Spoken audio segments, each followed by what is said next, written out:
എൻ്റെ ഓർമ്മയിൽ ഇപ്പോൾ 2 വണ്ടിയാണ് കോഴിക്കോട് ജില്ലയിൽ. ഇപ്പോൾ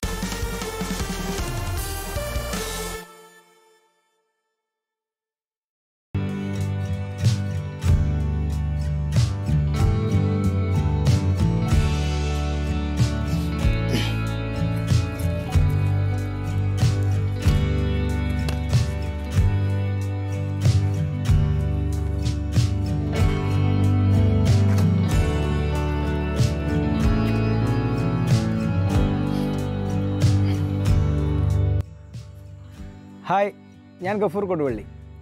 ഇന്ന് ഞാൻ ചെയ്യാൻ പോകുന്ന വീഡിയോ എൻ്റെ ഈ ഓട്ടോയെക്കുറിച്ചാണ്. അപ്പോൾ എനിക്ക് 2 വാഹനമുള്ളത്. ഒന്ന് ഒരു ബൈക്കാണ്, അത് 4 വീൽ ബൈക്ക്. മറ്റൊന്ന് ഈ ഓട്ടോ. അപ്പോൾ ഇതിൻ്റെ കുറച്ച് ഡീറ്റെയിൽസാണ് ഞാൻ ഇന്ന് ചെയ്യാൻ പോകുന്ന വീഡിയോ. അപ്പോൾ നിങ്ങൾക്ക് ഈ വീഡിയോ മുഴുവനായും കാണുമ്പോൾ മനസ്സിലാവും. അപ്പോൾ ഞാനിപ്പോൾ ഫേസ്ബുക്കിലും വീഡിയോ അപ്ലോഡ് ചെയ്യാൻ തുടങ്ങിയിട്ടുണ്ട്. അപ്പോൾ എല്ലാവരും എൻ്റെ പേജ് ലൈക്ക് ചെയ്യുക. അതുപോലെ എൻ്റെ യൂട്യൂബ് ചാനലും സപ്പോർട്ട് ചെയ്യുക, സബ്സ്ക്രൈബ് ചെയ്യുക. ഓക്കെ.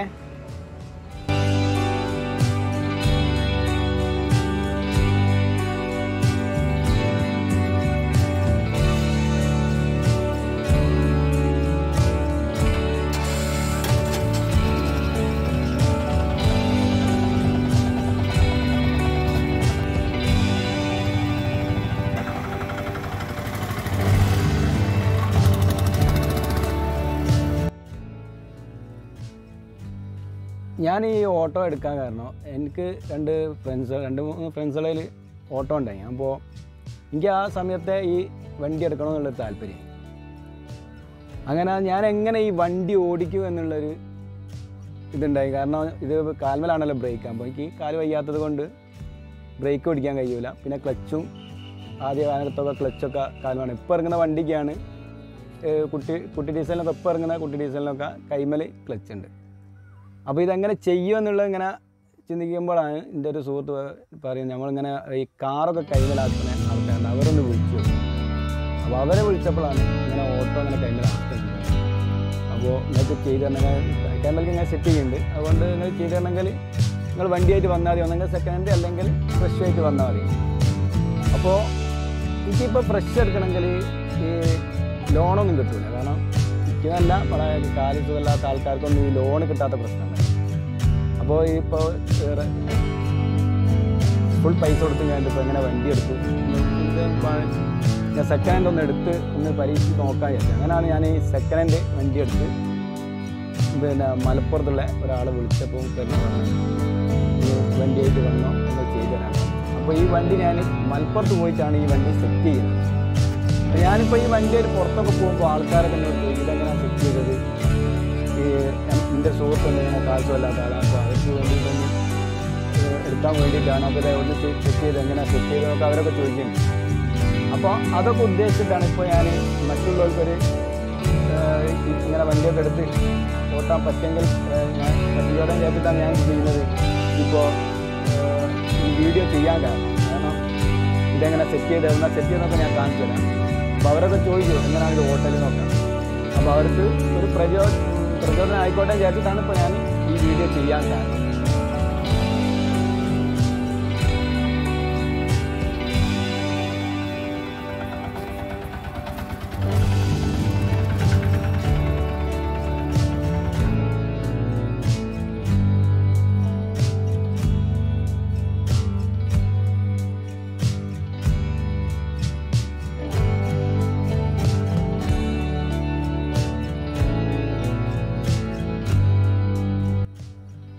ഇപ്പോൾ കാല് വയ്യാത്ത ആൾക്കാർക്കൊക്കെ ലോൺ കിട്ടുന്നതിനുള്ള പ്രശ്നം ഉണ്ടല്ലോ. അപ്പോൾ ഞാനൊരു ബൈക്ക് എടുക്കാൻ നോക്കിയപ്പോൾ തന്നെ അവിടെ ചെന്നപ്പോൾ പറഞ്ഞ് ലോൺ കിട്ടൂല എന്ന് പറഞ്ഞു. അപ്പോൾ ഞാൻ എടുക്കാൻ നോക്കിയ സമയത്ത് തന്നെ ആൾക്കാർ എൻ്റെ വീടൊക്കെ വന്ന് നോക്കി ജോലി ഇതൊക്കെ അന്വേഷിച്ച് പക്ഷേ എനിക്ക് വണ്ടി കിട്ടിയില്ല, ലോണ് തരില്ല എന്ന് പറഞ്ഞു.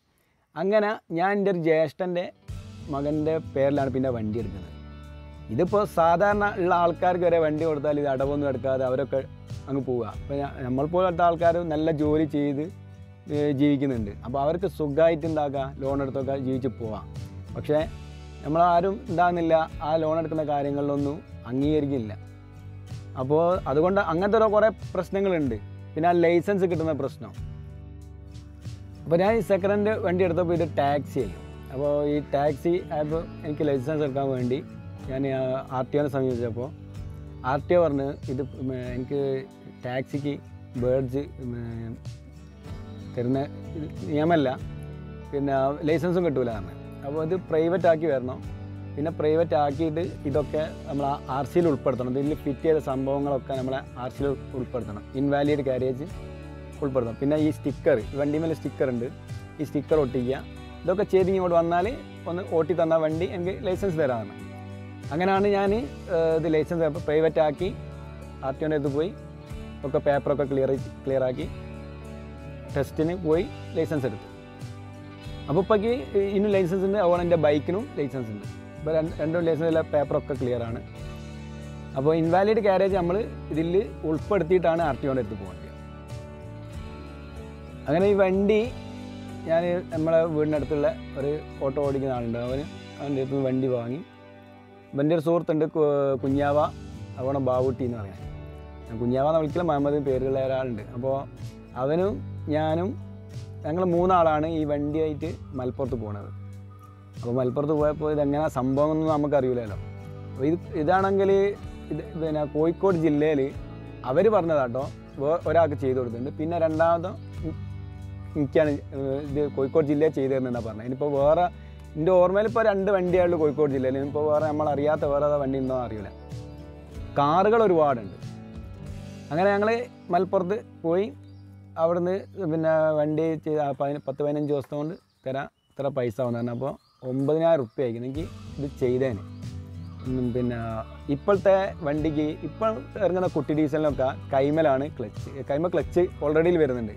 ഈ വണ്ടി കാൽമ തന്നെ ക്ലച്ച്. അപ്പോൾ അത് കൈമൽക്ക് മാറ്റാൻ 4 റുപ്യ, ബ്രേക്ക് കൈമൽക്ക് മാറ്റാൻ 5 റുപ്യ, അങ്ങനെ 9 റുപ്യ ആക്കി എനിക്ക്. അങ്ങനെ കുഞ്ഞാവെന്ന് പറഞ്ഞ ആളാണ് ഇവിടുന്ന് മലപ്പുറം വരെ വണ്ടി ഓടിച്ചത്, വണ്ടി കൊണ്ടുപോകുന്നത്. അപ്പോൾ ഞാനും ബാബൂട്ടി പറഞ്ഞ ആളുമാണ് കൂടെ പോയി. ഞങ്ങൾ 3 പേരുമാണ് അവിടെ പോയത്. ഇത് കൈമലൊക്കെ ചെയ്യാൻ ഇതെങ്ങനെയാണെന്നുള്ള സംഭവം നമുക്ക് അറിയില്ലല്ലോ. അപ്പോൾ അവിടെ നിന്ന് അത് കാര്യങ്ങളൊക്കെ പറഞ്ഞു തന്ന് ഇങ്ങനെയൊക്കെ ചെയ്യാം. അപ്പോൾ അവർ വണ്ടീൻ്റെ വേറെ വണ്ടീൻ്റെ ഫോട്ടോ കാണിച്ചു തന്ന് ഇങ്ങനെയാണ് ഇത് സംഭവം ചെയ്യുന്നതെന്നുള്ളത്. അപ്പം മലപ്പുറത്ത് ഒരാൾക്ക് ചെയ്ത ഒരാളെ നമ്പർ തന്നാൽ അവിടെ പോയി ഞങ്ങൾ വണ്ടി കണ്ട്. അത് ആപ്പാണ്, വണ്ടി ആപ്പൊക്കെ ചെയ്തതാണ്. ഇത് കുട്ടി ഡീസലാണല്ലോ. അങ്ങനെ അത് ചെയ്ത് ഈ വണ്ടി തിരിച്ച് കൊണ്ടുവന്നത് എൻ്റെ ഒരു സുഹൃത്തുണ്ട്. അവന് ബേഡ്ജും ലൈസൻസും ബേഡ്ജും ഒക്കെ ഉണ്ട്. അപ്പോൾ സുഹൃത്ത് ബിച്ചി എന്ന് പറയും. അങ്ങനെ ആ ബിച്ചിയാണ് അവിടുന്ന് ഇവിടേക്ക് വണ്ടി ഓടിച്ച് കൊണ്ടുവരുന്നത്, ഇപ്പോൾ നാട്ടിലെത്തിക്കുന്നത്. പിന്നീട് ഇത് പ്രൈവറ്റാക്കി ഞാൻ ലൈസൻസൊക്കെ എടുത്ത്, ലൈസൻസ് എടുക്കാൻ വേണ്ടി വണ്ടിയൊക്കെ ഇന്ന ഒരാൾ പഠിപ്പിച്ചില്ല വണ്ടി. അപ്പോൾ പിന്നീടാണ് ഇത് എന്താ പ്രൈവറ്റാക്കി ലൈസൻസ് എടുക്കുന്നത്. ഇപ്പോഴേക്ക് ലൈസൻസൊക്കെ ഉണ്ട്, ഓട്ടോക്കൊക്കെ ഉണ്ട് ലൈസൻസ്, അതുപോലെ എൻ്റെ ബൈക്കിനും ലൈസൻസ് ഉണ്ട്. ഞാനൊരുവിധം വണ്ടിയൊക്കെ ഓടിക്കും, കാറൊക്കെ ഞാൻ ഓടിക്കും. അതൊക്കെ കൈമലാക്കണമെന്ന് മാത്രം, കൈമൽക്ക് ഫിറ്റ് ചെയ്യണം.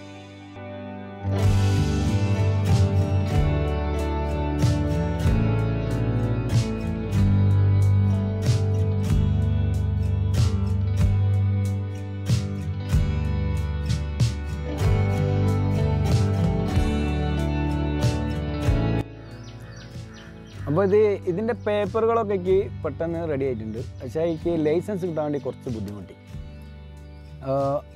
നമ്മൾ കോഴിക്കോട് മെഡിക്കൽ കോളേജിലെ ഡോക്ടർമാർ നമ്മളൊന്ന് പരിശോധിച്ചിട്ട് അവർ ഒരു ഒപ്പിടും. ആ ഒപ്പിട്ട ഒരു പേപ്പറുണ്ട്. ആ പേപ്പറിൻ്റെ പേര് പറഞ്ഞ് ആ പേപ്പർ നമ്മൾ കിട്ടിയിട്ടാണ് അതുകൂടിയും നമ്മൾ നമ്മളെ ഇത് ഇൻവാലിഡ് കാരേജിൻ്റെ ഇതിൽ ഉൾപ്പെടുത്തിയ RC അത് എല്ലാം കൂടി വെച്ചിട്ടാണ് നമ്മൾ എന്ത് ചെയ്യുക, ഇത് ലൈസൻസിന് വേണ്ടിയിട്ട് കൊടുക്കേണ്ടത്. അപ്പോൾ ആ പേപ്പർ നിർബന്ധമാണ് ഡോക്ടർ അടുത്തുള്ള മെഡിക്കൽ കോളേജ് ഡോക്ടർ. അപ്പോൾ അത് കിട്ടി. അപ്പോൾ RTO പറഞ്ഞ് എന്ത് പറഞ്ഞ് പിന്നെ വണ്ടി ആദ്യം ടാക്സി മഞ്ഞ പെയിൻ്റ് ആയി. അപ്പോൾ നീല പെയിൻ്റ് അടിച്ച്, പിന്നെ നീല പെയിൻറ്റ് പല കളറും ആക്കട്ടോ, മഞ്ഞ പെയിൻ്റ് അല്ലാത്ത പല കളറും ആക്കാം പ്രൈവറ്റ് ആയതുകൊണ്ട്. അപ്പോൾ ഇതിൽ ഒരു സ്റ്റിക്കർ ഉണ്ട്, അത് ഒട്ടിക്കാൻ പറഞ്ഞ്. ഇപ്പോൾ ലൈസൻസ് എടുക്കാൻ വേണ്ടിയിട്ട് ഇതൊക്കെ ചെയ്യേണ്ടിയുള്ളൂ. ഒന്ന് പ്രൈവറ്റ് ടാക്സി അല്ലാത്ത കളറാക്കുക, എന്തെങ്കിലും നീല അല്ലെ വേറെ എന്തെങ്കിലും കളർ ആക്കുക. പിന്നെ ഇവിടെ 4 ഭാഗത്തും സ്റ്റിക്കർ ഒട്ടിക്കണം, ഇൻവാലിഡ്. അപ്പോൾ നമ്മളെ ഇതുണ്ടാവുമല്ലോ,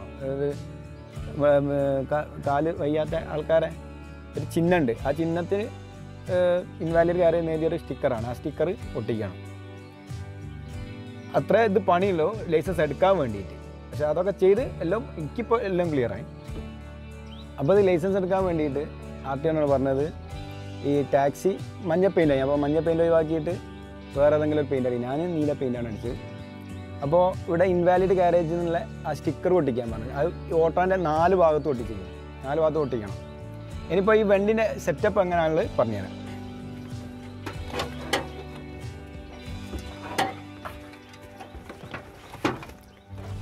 ഇതാണ് നമ്മളെ സെറ്റപ്പ്, വണ്ടിൻ്റെ സെറ്റപ്പ്. അപ്പോൾ ഇത് എല്ലാ സാധനവും ഇവിടെ ഉണ്ട്. ഇത് ഇവിടാണ് ഓട്ടോക്ക് ബ്രേക്ക് ഇവിടെ കാണുന്നുണ്ടാവുക. അപ്പോൾ ഇവിടുന്ന് ഇതൊക്കെ എടുത്തിട്ട് ഇവിടേക്ക് ഫിറ്റ് ചെയ്ത് തന്നേ ഉള്ളൂ. സംഭവം അവിടെ നിന്ന് എടുത്തും കൂടെ ഫിറ്റ് ചെയ്ത്. അപ്പോൾ ഫിറ്റ് ചെയ്തതെന്ന് വെച്ചാൽ ബ്രേക്ക് ഓയിലാണ്. അപ്പോൾ ഇതിൻ്റെ ഏനൽ, ഇവിടെയുള്ള ഏനൽ ഒഴിവാക്കിയിട്ട്, ഇപ്പോൾ സാധാരണ ഏനൽ ഉണ്ടല്ലോ അത് ഒഴിവാക്കൂ. എന്നിട്ട് എന്ത് ചെയ്യുക, ഇത് ഹോണ്ടൻ്റെ ഏനലാണ്, ഇവിടെ ബൈക്കിൻ്റെ ഹോണ്ടൻ്റെ ഏനലാണ്. അപ്പോൾ അത് എക്സൈറ്ററൊക്കെ അത് തന്നെയാണ് ഹോണ്ടൻ്റെ. അപ്പോൾ ഇത് ഫിറ്റ് ചെയ്ത്, ഇത് ഈ ഏനൽമ തന്നെയാണ് ഫിറ്റ് ചെയ്തത്. അപ്പോൾ ചില ആൾക്കാർ ഇത് കണ്ടാൽ വിചാരിക്കും എന്താ അറിയോ, ഒരു ഏനലേ ഉള്ളൂ എന്നുള്ള. അപ്പോൾ എന്നോട് ഒരുപാട് ആൾക്കാർ ചോദിക്കുകയും ചെയ്തു ഒറ്റ ഏനലേ ഉള്ളൂ എന്ന് ചോദിച്ചു. അതല്ല, ഇത് ഇതിന്മ തന്നെയാണ് ഫിറ്റ് ചെയ്തത്. 2 ഏനൽ അതേ മോഡൽ തന്നെ. ശരിക്കുള്ള വണ്ടിൻ്റെ ഏനൽ എങ്ങനെ നമുക്ക് ഓടിക്കാൻ പറ്റുമോ അതേ രീതിയിൽ തന്നെ കംഫർട്ടായിട്ട് നമുക്ക് ഓടിക്കാം, ഒരു ബുദ്ധിമുട്ടുമില്ല. അപ്പോൾ ഇത് കുട്ടി ഡീസലിന് സ്വാഭാവികമായിട്ട് നമ്മൾ എന്ത് ചെയ്യണം, ഒന്ന് പമ്പ് ചെയ്ത് ബ്രേക്ക് ചെയ്യണം. അതുകൊണ്ട് തന്നെ ഇതും ഒന്ന് പമ്പ് ചെയ്യണം. പമ്പ് ചെയ്താൽ അതേ സിസ്റ്റം തന്നെ, ഇതൊന്ന് കൈമേൽ കാക്കിയെന്നേ ഉള്ളൂ, വേറെ വ്യത്യാസങ്ങളൊന്നുമില്ല. പിന്നെ ഇതാണ് ബ്രേക്ക് ലൈറ്റിൻ്റെ സ്വിച്ചാണിത്. ഇത് ഇവിടെ ഇതിൻ്റെ ഈ സെറ്റപ്പ് കൊണ്ട് നമ്മൾ ഇതില്ലേ മറ്റേ വൈപ്പറിൻ്റെ ഈ മോട്ടർ ഇവിടം വരെ വരും ഇതിൻ്റെ.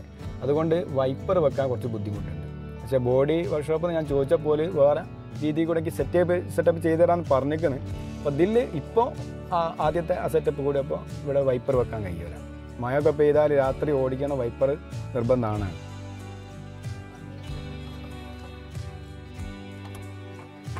ഇതാണ് ഇതിൻ്റെ ബ്രേക്ക് സെറ്റപ്പ്. ഇതാണ് ഇങ്ങനെ പമ്പ് ചെയ്ത് ഒന്ന് ബ്രേക്ക് ചെയ്ത് കൊടുക്കുക. ഇതാണ് എക്സലേറ്റർ, ഒക്കെ ഇതിന്മേൽ തന്നെ ഫിറ്റ് ചെയ്തതാണ്. അപ്പോൾ ഇത് ഫ്രണ്ട് ബ്രേക്കിലേക്ക് പോണ ആ വയറുണ്ട്, ആ വയർ 2 ഇവിടെ വേണം. അത് ഒന്ന് ബാക്കിലും ഒന്ന് ഫ്രണ്ട് ബ്രേക്കിനും ഉള്ളതാണ്. ബാക്ക് ബ്രേക്കും ഫ്രണ്ട് ബ്രേക്കും. അപ്പോൾ ഇപ്പോൾ ഇറങ്ങുന്ന കുട്ടി ഡീസലിനൊക്കെ കൈമ തന്നെയാണ് ക്ലച്ച്. അപ്പോൾ പക്ഷേ ഇത് 2013 മോഡലാണ് വണ്ടി. അപ്പോൾ ഞാൻ അന്ന് ഇത് കാൽമലാണ് ക്ലച്ച്. അപ്പോൾ ഞാൻ ക്ലച്ച് കൂടിയും കൈമേൽക്കാക്കിയതാണ്.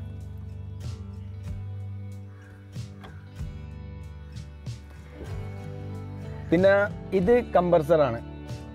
അപ്പോൾ കുട്ടി ഡീസൽ ഓടിക്കുന്ന ആൾക്കാർക്കൊക്കെ അറിയാം. ഇത് ഇത്ര വലുപ്പം ഉണ്ടാവും ഈ സാധനം. അപ്പോൾ അത് കാലുകൊണ്ട് ബാക്കോട്ട് പിടിച്ചിട്ടാണ് സെൽഫ് അടിക്കുക. അപ്പോൾ എനിക്കിപ്പോൾ കാലുകൊണ്ട് പിടിക്കാൻ പറ്റൂല. അതുകൊണ്ട് ഞാൻ ഇത് ചെയ്ത് ഇവിടെ ഒരു എക്സ്ട്രാ കമ്പി ഫിറ്റ് ചെയ്തതാണ്. അപ്പോൾ ഇത് ബാക്കോട്ട് പിടിച്ചിട്ട് സ്റ്റാർട്ട് ചെയ്യാം. അത് അത് ഇവിടുന്ന് ചെയ്തതാണ്. ഇത് ഇപ്പോൾ മലപ്പുറത്തും ചെയ്തൊന്നുമല്ല, ഇത് ഞാൻ നാട്ടിൽ നിന്ന് അല്ലാണ്ട് ഇൻഡസ്ട്രിയിൽ പോയി ചെയ്തതാണ്. അപ്പോൾ ഇതിൻ്റെ പെട്ടെന്ന് അങ്ങോട്ടും ഇങ്ങോട്ടും കളിച്ച് ഇത് പൊട്ടിപ്പോകാൻ സാധ്യതയുണ്ട്. അതിന് ഒരു കംഫർട്ടായിട്ട് ഇത് വേറെ എക്സ്ട്രാ ഫിറ്റ് ചെയ്തതാണ്. ഞാൻ ഈ കുട്ടി ഡീസൽ എന്ന് പറയുന്നത് ചെറിയ ഡീസൽ വണ്ടിയാണ്. അപ്പോൾ വലിയ ആപ്പുണ്ട്, അതുകൊണ്ട് ചെറിയ പെട്രോളിൻ്റെ വണ്ടിയുണ്ട്. അതുകൊണ്ടാണ് കുട്ടി ഡീസൽ എന്ന് പറയുന്നത്. അപ്പോൾ കുട്ടി ഡീസൽ എന്നാണ് ഞങ്ങളെ നാട്ടിലൊക്കെ പറയുന്നത്. മറ്റുള്ള സ്ഥലങ്ങളിൽ എന്താ പറയുകയെന്ന് അറിയില്ല, അതുകൊണ്ടാണ് അങ്ങനെ പറയുന്നത്. എനിക്ക് മറ്റൊന്ന് പറയാനുള്ളത് വെച്ചാൽ, ഇത് ഇതിൻ്റെ സൗകര്യത്തിന് വേണ്ടി വെച്ചാൽ ഈ കർട്ടനൊക്കെ ബാക്കോട്ട് ഉണ്ടാകുമല്ലോ സാധാരണ ഓട്ടോക്ക്. അപ്പോൾ ഇത് മഴയൊക്കെ പെയ്തിട്ട് ഇത് കർട്ടൻ ഇടും. പിന്നെ എന്ത് നമ്മൾ ഇത് ഒന്ന് ചുറ്റി വെക്കണമെങ്കിൽ അതിനുള്ള ബുദ്ധിമുട്ടുണ്ട്. എന്നെ പോലത്തെ ആൾക്കാർക്ക് ഇറങ്ങി അവിടെ നിന്ന് ചുറ്റി വെക്കാൻ ഭയങ്കര ബുദ്ധിമുട്ടാണ്. അപ്പോൾ ഞാൻ എന്ത് ചെയ്തെന്നറിയോ, ഇതിന് എൻ്റേതായിട്ടുള്ള ഇതൊക്കെ ഇവിടുന്ന് ചെയ്താട്ടോ. ഇപ്പോൾ ഡോറ് ഫിറ്റ് ചെയ്യിച്ച്, പിന്നെ എന്താണെങ്കിൽ ഇവിടെ തന്നെ ഗ്ലാസ്, ഇതിപ്പോൾ മഴയൊക്കെ പെയ്യുകയാണെങ്കിൽ ഇങ്ങനെ ഗ്ലാസും കൂടെ നീക്കും. അപ്പോൾ ഇതിൻ്റെ ഉള്ളിലേക്ക് ഇരേ വെള്ളം വരുന്നത്. അപ്പോൾ ഇതിൻ്റെ ഫ്രണ്ട് ഭാഗത്ത് മാത്രമാക്കിൻ്റെ കറക്റ്റാണ്. അപ്പോൾ എനിക്ക് ഫ്രണ്ട് നല്ലോണം സുഖമായിട്ട് ഇത് കാണിച്ചു തരാം.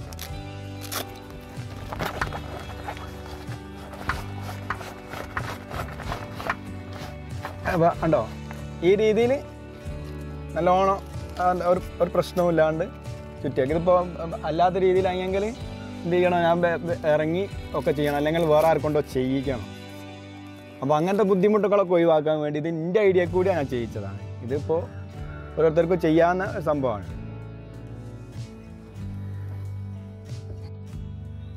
ഇതിപ്പം മറ്റുള്ള ആൾക്കാരൊക്കെ ഇപ്പോൾ ഒരു വണ്ടി എടുക്കാൻ അറിയുമ്പോൾ അവർക്ക് എന്ത് ചെയ്യുക, വേറെ വണ്ടിയിൽ നിന്ന് പഠിക്കുക, അങ്ങനെ എന്തെങ്കിലും ചെയ്യുക. നമുക്കിപ്പോൾ ഈ വണ്ടി എടുത്ത് ഇതിങ്ങനെയൊക്കെ സെറ്റ് ചെയ്തിട്ടേ നമുക്ക് എന്ത് ചെയ്യൂ, വണ്ടി പഠിക്കാൻ തന്നെ പറ്റൂ. അപ്പോൾ നമുക്ക് അതിൻ്റേതായിട്ടുള്ള ചെറിയ ബുദ്ധിമുട്ടുകളൊക്കെ ഉണ്ടാവും. പക്ഷേ പ്രശ്നങ്ങളൊന്നുമില്ല. വണ്ടിയൊക്കെ ഓട്ടിക്കഴിഞ്ഞാൽ പിന്നെ നമുക്ക് എല്ലാ കാര്യങ്ങളും അങ്ങനെ തന്നെയാണല്ലോ. അപ്പോൾ അതുമായിട്ട് ബന്ധപ്പെടുമ്പോഴേ നമുക്ക് എന്താ ചെയ്യുക, പിന്നീട് അതിനുള്ള പ്രാക്ടീസ് കിട്ടും. അപ്പോൾ വണ്ടി ഓട്ടൽ തുടങ്ങിയാൽ പിന്നെ നമുക്കൊരു പ്രശ്നമുള്ള കാര്യമല്ല. ഇപ്പോൾ വലിയ ബുദ്ധിമുട്ടൊന്നുമില്ല. ഫസ്റ്റിൽ ചെറിയ വിഷമങ്ങളും ബുദ്ധിമുട്ടുകളും ചിലപ്പോൾ ഉണ്ടാവാൻ സാധ്യതയുണ്ട്. ചില ആൾക്കാർക്കായിട്ട് ഉണ്ടാവുകയില്ല. ഇതിപ്പോൾ നമ്മളെ ഈ വാഹനം എന്ന് മാത്രമല്ല, വണ്ടി ഓടിക്കുക എന്നുള്ളത് മാത്രമല്ല, നമ്മളിപ്പോൾ ഏത് മേഖലയിലാണെങ്കിലും നമുക്ക് ഫസ്റ്റിൽ അതിൻ്റേതായുള്ള ബുദ്ധിമുട്ടുണ്ടാവുമല്ലോ. പിന്നെ എന്നാലാവുന്ന എന്തെങ്കിലും ഹെൽപ്പ് വേണമെങ്കിൽ നിങ്ങൾ ഫേസ്ബുക്കിലാണെങ്കിലും അല്ലെങ്കിൽ നിങ്ങൾ കമൻറ്റ് ബോക്സിലോ ഒക്കെ അഭിപ്രായം അറിയിച്ചാൽ എന്നാലാണ് എല്ലാ സഹായങ്ങളും ഞാൻ നിങ്ങൾ സപ്പോർട്ട് ചെയ്തിരുന്നു. അപ്പോൾ നിങ്ങൾ വാട്സപ്പ് ചെയ്താൽ മതി. വാട്സപ്പിൽ എൻ്റെ നമ്പർ ഇതിൽ ഫേസ്ബുക്കിലൊക്കെ ഉണ്ട്. അപ്പോൾ അടുത്ത് വാട്സപ്പ് ചോദിച്ചാൽ മതി, ഞാൻ കാര്യങ്ങളൊക്കെ ക്ലിയർ നിങ്ങൾക്ക് പറഞ്ഞു തരും. പിന്നെ എന്നോടിപ്പോൾ ഒരു കാല് വയ്യാത്ത ഒരാളിനോട് ചോദിച്ചു വണ്ടി വിൽക്കണമെന്ന് ചോദിച്ചു. അപ്പോൾ ഞാൻ പറഞ്ഞപ്പോൾ ഞാൻ കൊടുക്കുന്നില്ല. കാരണം ഞാൻ എൻ്റെ പേഴ്സണൽ കാര്യങ്ങൾ ഫുള്ള് ഇതിലിപ്പോൾ എൻ്റെ ഈ വണ്ടിയായിട്ടാണ്. ഇപ്പോൾ ഞാനിപ്പോൾ കർണാടകയിലൊക്കെ പോയിട്ടുണ്ട്. എൻ്റെ സുഹൃത്തുക്കൾ ഞാനൊക്കെ ഈ വണ്ടി തന്നെയാണ് പോയത്. അപ്പോൾ എൻ്റെ ഒരുവിധം എല്ലാ കാര്യങ്ങളും ചെയ്യുന്നത് ഞാനിപ്പോൾ ഈ വണ്ടിയാണ്. അപ്പോൾ എന്നോട് അവർ ചോദിച്ചാൽ നിങ്ങളിപ്പോൾ ഈ വണ്ടി ഓട്ടുമ്പോൾ നമ്മളിപ്പോൾ ആക്റ്റീവ് മറ്റേ 4 വീൽ വണ്ടി ബൈക്ക് ഓടിക്കുന്ന അതേ മോഡലാണ്, നമ്മളിങ്ങനെ എക്സലേറ്റർ കൊടുത്താൽ വണ്ടി അങ്ങ് പോകില്ലെന്നാണ്. അവർക്കറിയില്ല ഇത് ഗിയർ ഉള്ള വണ്ടിയാണല്ലോ. ഇതിപ്പോൾ സാധാ ഓട്ടോ എങ്ങനെ ഓടിക്കുന്നത് അതേ മോഡൽ തന്നെയാണ് ഇത് ഓടിക്കേണ്ടത്. ഗിയറുണ്ട്, പഠിക്കുകയുമാണ് വണ്ടി. അപ്പോൾ ഇത് നമ്മൾ മറ്റേ വണ്ടി ഓടിക്കുമ്പോൾ അല്ല. അപ്പോൾ ഓരോരുത്തർ സംശയമാണ്. അതുകൊണ്ട് ആ സംശയം പല ആൾക്കാർക്കും ഉണ്ടാവും. അതുകൊണ്ടാണ് ഞാനിപ്പോൾ ഈ കാര്യം ഇവിടെ പറയാൻ കാരണം.